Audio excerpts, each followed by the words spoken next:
Muy bien. Aquí tenemos entonces el final de la carta a los Gálatas. Así que aquellos que vinieron hoy día tienen tarea de leer toda la carta para ver cómo conecta con el final de la carta a los Gálatas. ¿Ya? Esta carta es palabra de Dios dirigida a una iglesia que había perdido el verdadero evangelio de Cristo crucificado. Y es también un esfuerzo del apóstol Pablo para enseñar a estos cristianos la sana doctrina del evangelio y así recuperar la libertad cristiana que Dios les ha dado por medio de Cristo.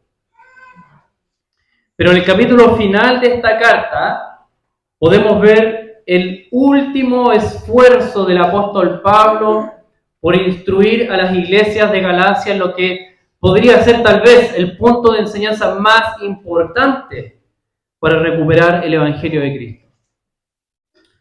Porque, amados hermanos, aun cuando el apóstol les ha enseñado la sana doctrina del evangelio y les ha dado el fundamento en la escritura de su enseñanza, todavía hay un enorme riesgo de perder el evangelio si los gálatas no lo viven en comunidad. Porque no hay evangelio sin una comunidad del evangelio. Es decir, que para que podamos recuperar el verdadero evangelio, este se ha de vivir con otros, ya que nadie puede vivir el evangelio aislado de forma individual. Por eso, la pregunta para hoy es: ¿cómo ha de vivir la iglesia en la libertad que Cristo le da? Lo vemos de la siguiente forma: como una comunidad de servicio para la gloria de Dios. Oremos al Señor. Padre Celestial, tu palabra ha sido leída ya, Señor. Como tu pueblo hemos escuchado tu voz.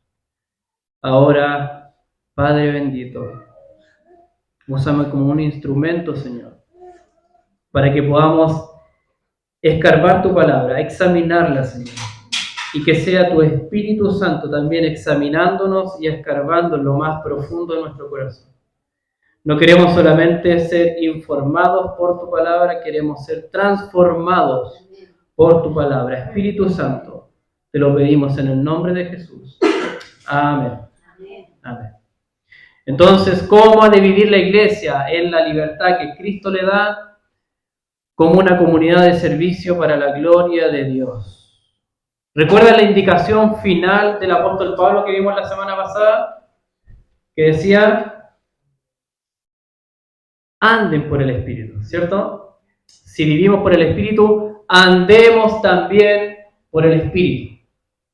Ese fue el último versículo que estuvimos viendo la semana pasada.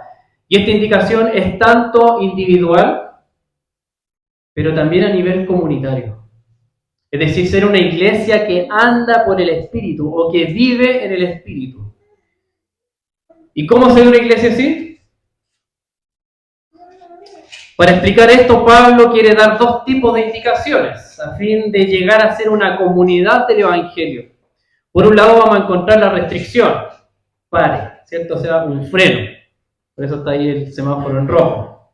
Deténgase ahí, freno. Y por otro lado, el llamado a la acción. Y ahí está luz verde. Muévase. El freno lo encontramos en el versículo 5:26, capítulo 5:26. Y lo que leímos al principio hoy día. No nos hagamos vanagloriosos, provocándonos unos a otros, envidiándonos unos a otros. Y luego desarrolla un poquito más esta idea en los versículos del 3 al 5. ¿Ya? Porque si alguien se cree que es algo, no siendo nada, se engaña a sí mismo. Pero que cada uno examine su propia obra y entonces tendrá motivo para gloriarse solamente con respecto a sí mismo y no con respecto a otro, porque cada uno llevará su propia carga.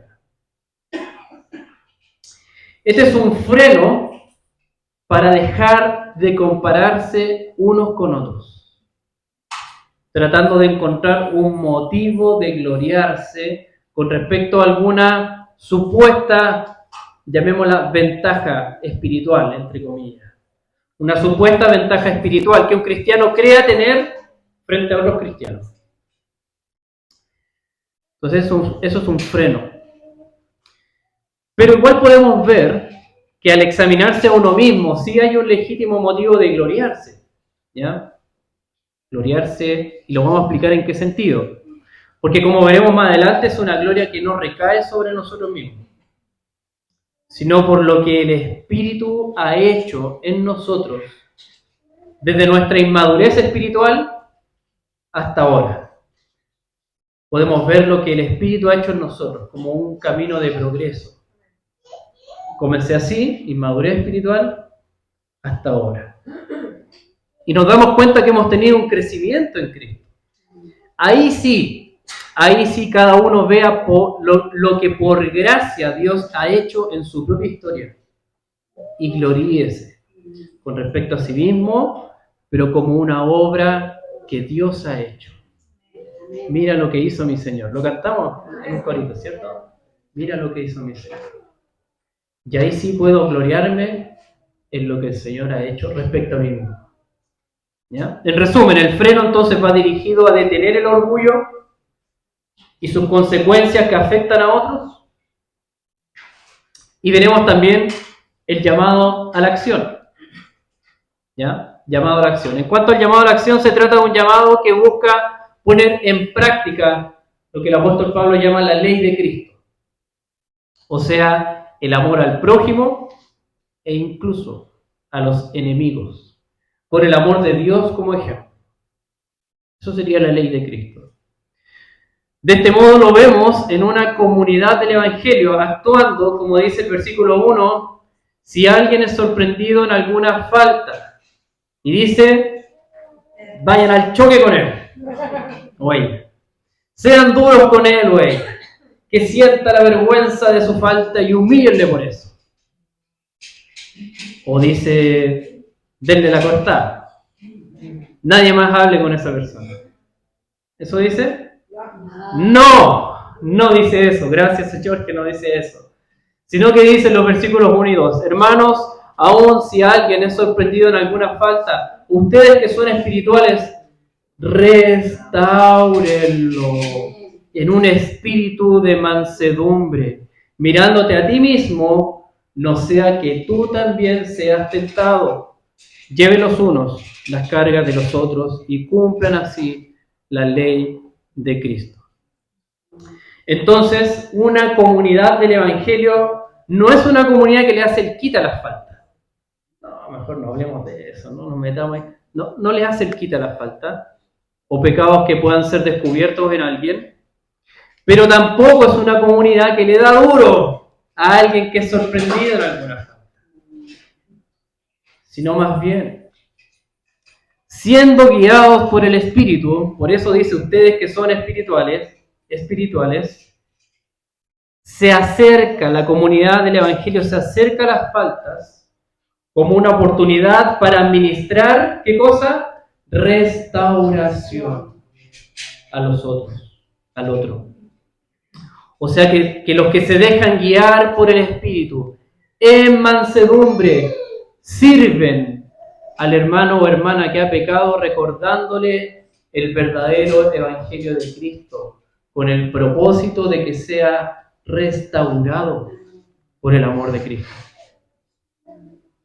Y hay que reconocer que muchas veces cuesta hacer esto, porque nuestra tendencia natural y pecaminosa es hacer duros con el que ha cometido una falta.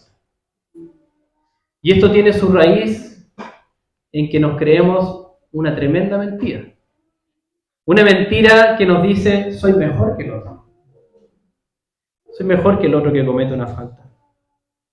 Por esto el apóstol dice que al ministrar restauración, lo hagamos mirándote a ti mismo, no sea que tú también seas tentado. No olvidemos, hermanos amados, lo que estuvimos viendo la semana pasada, que ninguno de nosotros está libre de ser tentado por la carne, nuestra propia carne. Y en el Evangelio, Cristo se entregó por nosotros justamente porque le necesitamos como Salvador de nuestras vidas.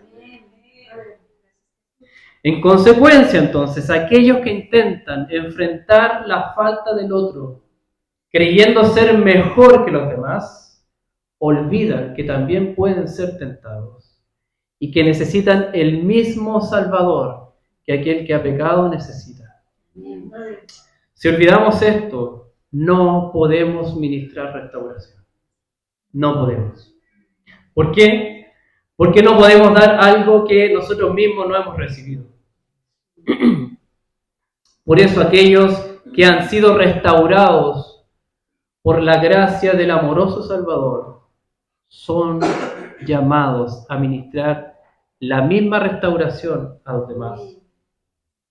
Y así se ve una comunidad del Evangelio.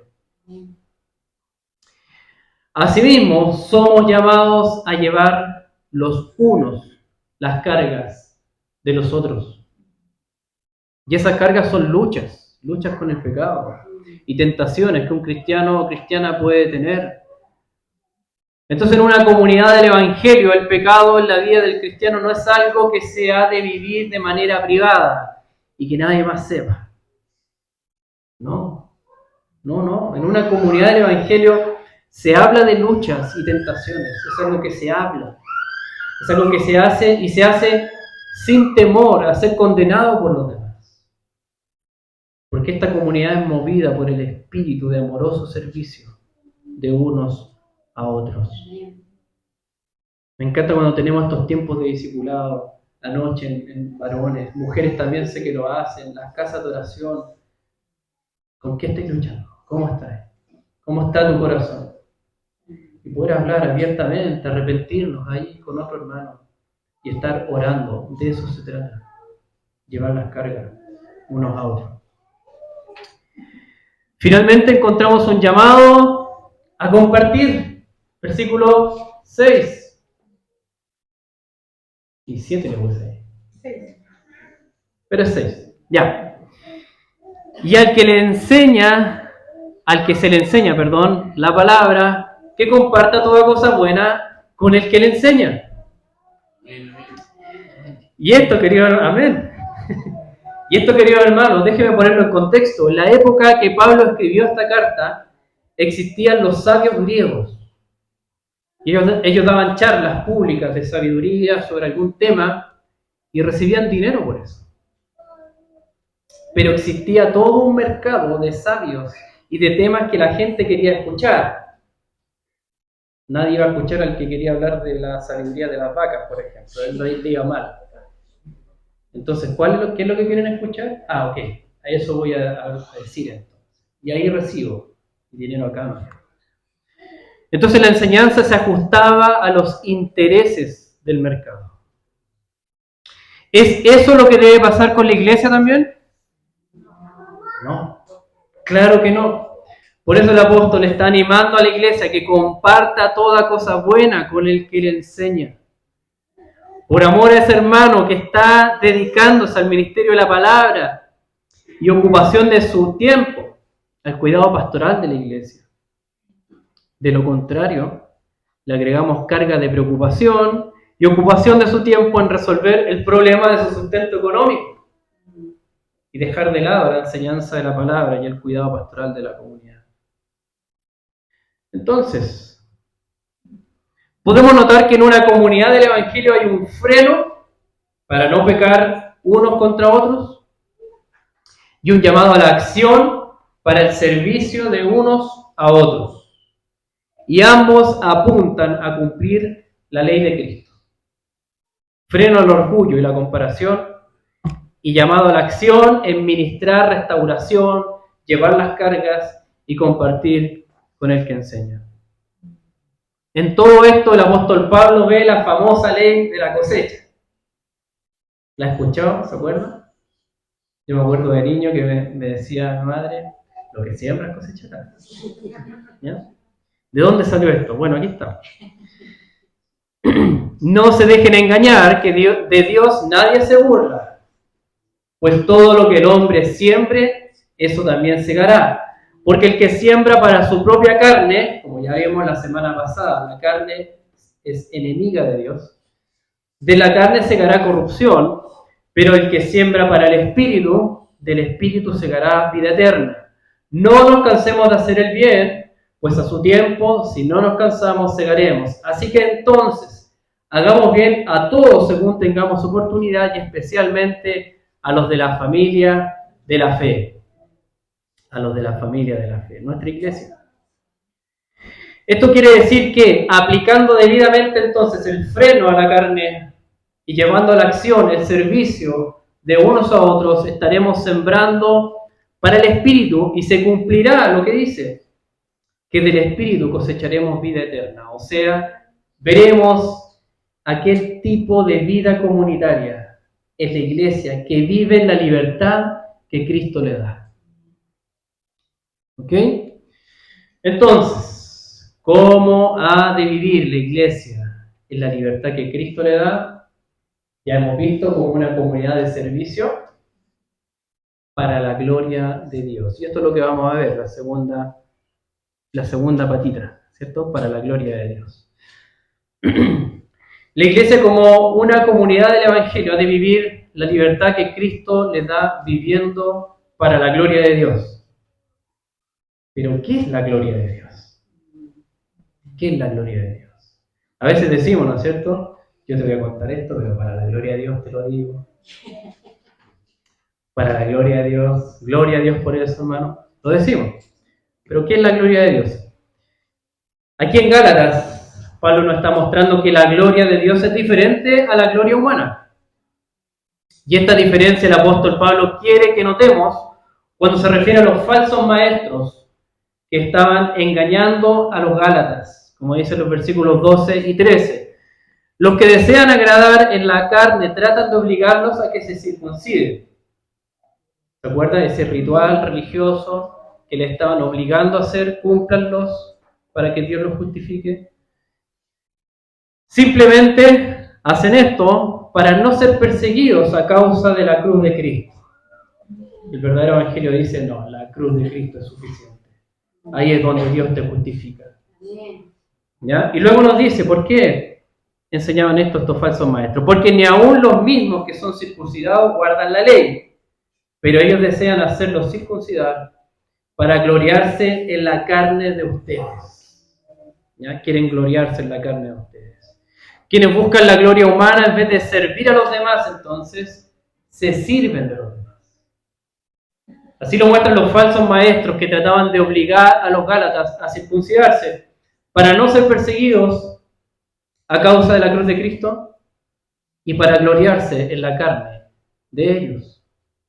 En otras palabras, que los Gálatas les hicieran caso les servía para evitar ser perseguidos y para enorgullecerse por su poder de influencia sobre esto. A estos falsos maestros no les interesaba la fidelidad al mensaje del Evangelio, sino acomodarse para no sufrir por causa del Evangelio, aunque eso significara usar a las personas para beneficiarse de ellas. En cambio, la gloria de Dios es definida a partir de la cruz de Cristo. Gloria a ti, Señor. Con ella se establece el significado de lo que es glorioso para Dios. Y esta ha de ser la regla de vida para la comunidad del Evangelio, como lo vemos en los versículos 14 al 16.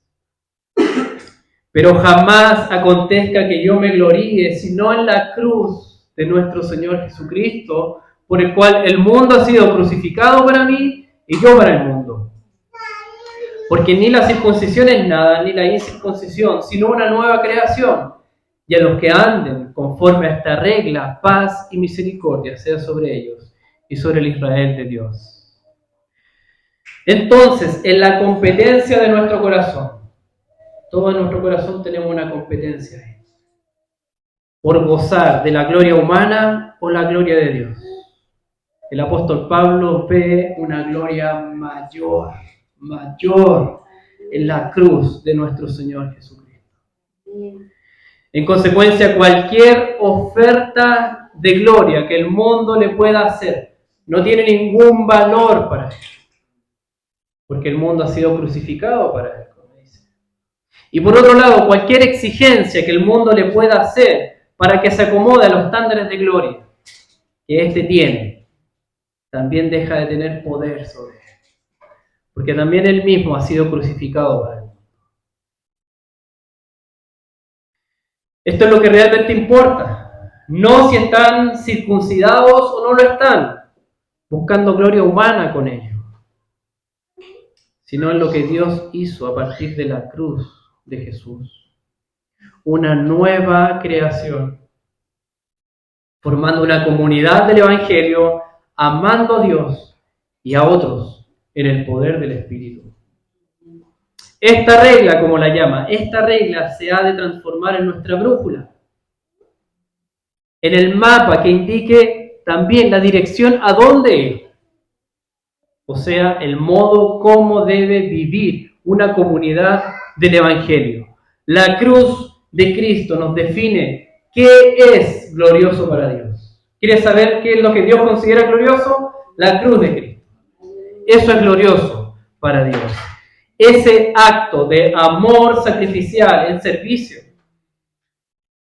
para el rescate del pecador es lo que define la gloria de Dios. Eso define la gloria de Dios. El Hijo de Dios entregándose por amor sacrificial en servicio para rescatar al pecador. Eso define la gloria de Dios. Mientras más se parezca la vida de la iglesia a esta definición de la gloria de Dios, más estará viviendo para la gloria de Dios.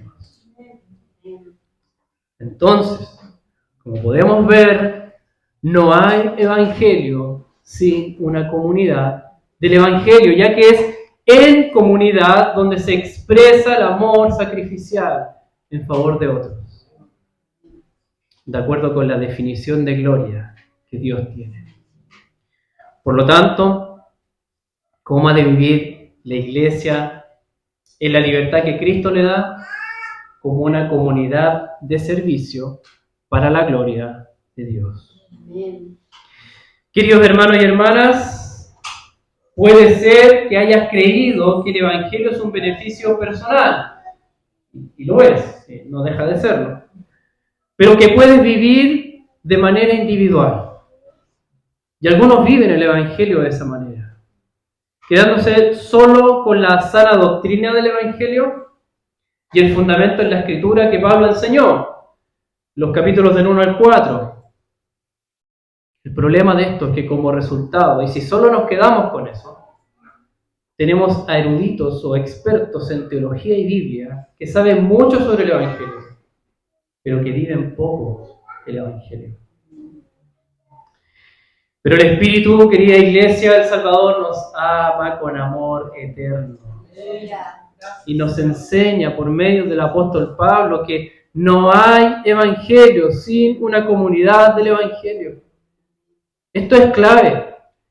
Esto es clave, hermanos. Porque podemos tener una sana doctrina y un buen argumento bíblico.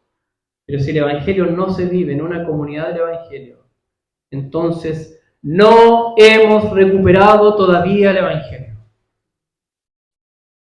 Porque todo lo nuevo que Dios trae por medio del Espíritu de su Hijo en nosotros alcanza su expresión en la comunidad de creyentes, viviendo para la gloria de Dios en el amor sacrificial de unos por otros. Amados hermanos, no hay evangelio sin una comunidad del evangelio. Y si esto es una verdad, entonces estamos llamados a vivir nuestra fe en relación con otros hermanos en Cristo. ¿Sí? No podemos vivir solos, aislados.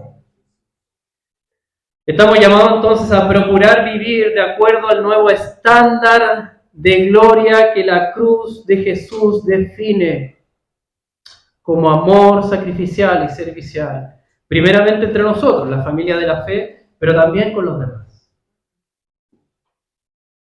Pero la comunidad del Evangelio parte por casa.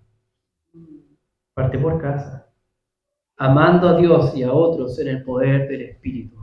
Y cuando digo parte por casa, me refiero a la familia. La familia es la primera iglesia donde hemos de vivir el amor sacrificial y servicial, como Cristo nos ama. Padres, ¿hay padres aquí? ¿Estamos viviendo como una comunidad del Evangelio en nuestros hogares? Déjame preguntarte, y me pregunto, me incluyo en esta pregunta. ¿De qué manera tratamos con nuestros hijos cuando los sorprendemos en alguna falta? ¿Ministramos restauración para ellos? ¿O vamos duro con ellos? Ahí empezamos a hacer comunidad del Evangelio, en casa, en la familia. Hijos, hay hijos, hay hijos. ¿Estás dispuesto a amar servicialmente a tus padres? Si viéramos cómo está tu pieza durante la semana, o las veces que ayudas a lavar la loza, ¿se puede ver en ti el carácter de Cristo amando servicialmente a tu familia? O tal vez tu teléfono celular capta más tu amor y respeto que cualquiera en tu familia. Esposos, ¿estás dispuesto a tomar tu lugar como pastor de tu casa y amar sacrificialmente sirviendo a tu esposa e hijos? Amén. Esto te va a significar, escuchen, esto te va a significar que seas tú el primero en buscar al Señor para liderar a tu esposa e hijos hacia una relación con Cristo. Tú primero. Tú levántate más temprano. Tú ora, tú busca al Señor. Déjame preguntarte, ¿quién es el que lidera la parte espiritual en tu casa? ¿Tú o tu esposa? ¿Quién lleva la carga de estar orando por tu familia y de moverlos a buscar al Señor? ¿Tú o tu esposa? A ti te toca. A ti te toca, querido hermano, como pastor de tu casa, servir a tu familia de esta manera. Esposas, ¿estás dispuesta a apoyar el liderazgo espiritual de tu marido? Escuchen también. Esto va a significar que estarás dispuesta a menguar, o sea, a dejar el control y el mando para que él crezca en esa área. A animarlo a ser ese pastor de la casa que Dios le ha llamado a ser. ¿Estás dispuesta a dejar de competir con él y ponerte a su servicio para que él crezca como el pastor de la casa? Se fueron los hombres. Y por favor, cuando a tu marido se le olvide que él es el pastor de la casa, recuérdaselo, pero con amor, con mansedumbre, como le veíamos así, ¿cierto? Así como Dios te recuerda a ti que eres su hija y te anima a tomar tu lugar en su reino. Y quiero hablar también a aquellos padres o madres divorciados. Cuando estás con tus hijos o hijas, ellos pueden ver en ti a un modelo de Cristo que les ama y sirve sacrificialmente. Estar dispuesta a hacer viajes largos, dormir menos, cambiar planes para darles la prioridad y atención a ellos. ¿Pueden verlo? Que así sea. Hagamos comunidad del Evangelio, partiendo por casa. Recordemos, no hay Evangelio sin una comunidad del Evangelio. Y la familia es la primera iglesia donde hemos de vivir, amando a Dios y a otros en el poder del Espíritu. Al mismo tiempo, los que estamos acá, formamos la familia de la fe. Y en el poder del Espíritu podemos amar a Dios y nuestros hermanos como una comunidad del Evangelio. Discipulados de varones y de mujeres, nos reunimos ayer, ¿cierto? Me pregunto, ¿estamos amando servicial y sacrificialmente a nuestros hermanos más jóvenes? ¿O ponemos barreras para que los más jóvenes no participen de estos discipulados? Jóvenes y adolescentes, además del servicio a tu propio grupo, ¿estás dispuesto a amar sacrificialmente a los demás hermanos de tu comunidad?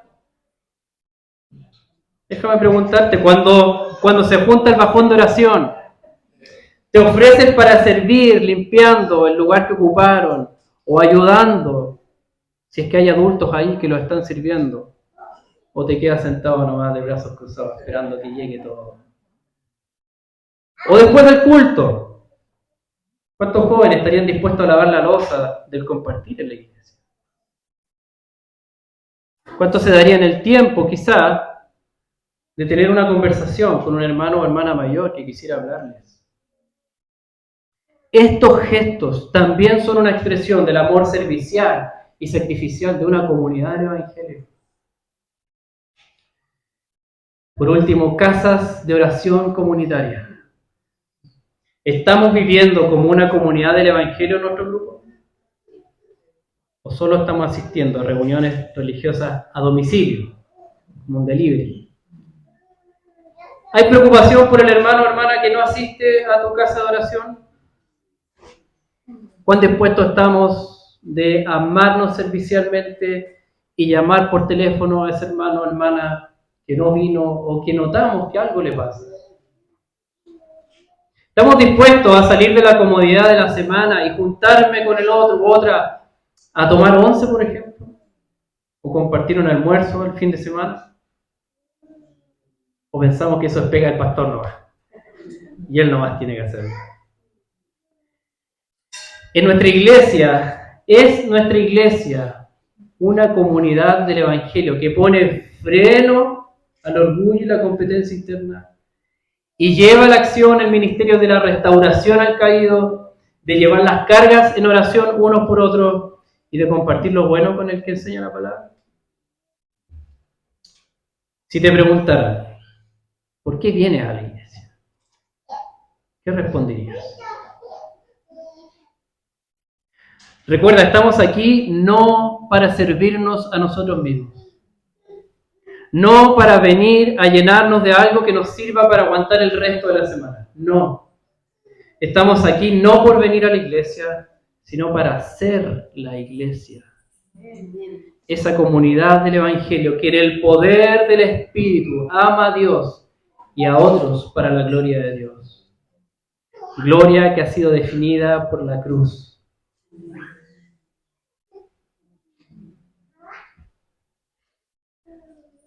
Ese amor servicial y sacrificial con que Cristo nos amó sin merecerlo.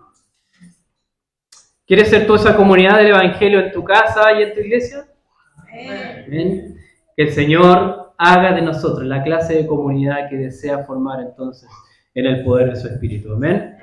Amén. Oremos al Señor, querido hermano. Padre Celestial, oh, te damos gracias, Señor,